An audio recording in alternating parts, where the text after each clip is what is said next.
What is a health score, and what do you consider a health score?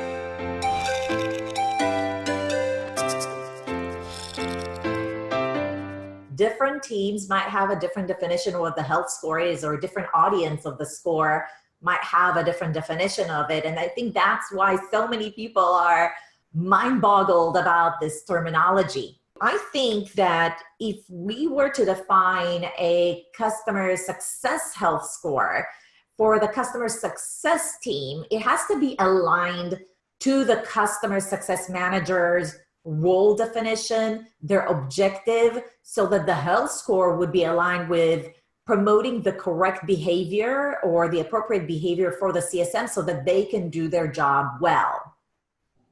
Yeah, I think that's a good point. And the reason why I wanted to bring this up is because when we first talked about this, as you know, you used health score in a lot of different categories, right? And that's the way I was talking about health score. But the reality is, for the purposes of this, health score is really some sort of an aggregation, if you will, of a bunch of different, what we ultimately agreed to use as the term of metrics.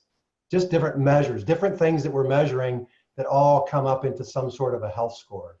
So I think there's a difference between a health metric or a metric that could go into the health score, and there's a scorecard, which is typically, when you look at when you Google bound scorecard on the internet, it will be a compilation of multiple facets related to a client. So hopefully that helps distinguish between the two. So when I talk about a customer scorecard or a health score, it is that, what metrics should we track so that overall we can assess the health of the customer. That's great, thanks. And you're really just talking about one ultimate score, some score that is the health score that we're going to define. Is that? Yes, that's like the one from the multiple metrics that you would decide that would feed into that overall score.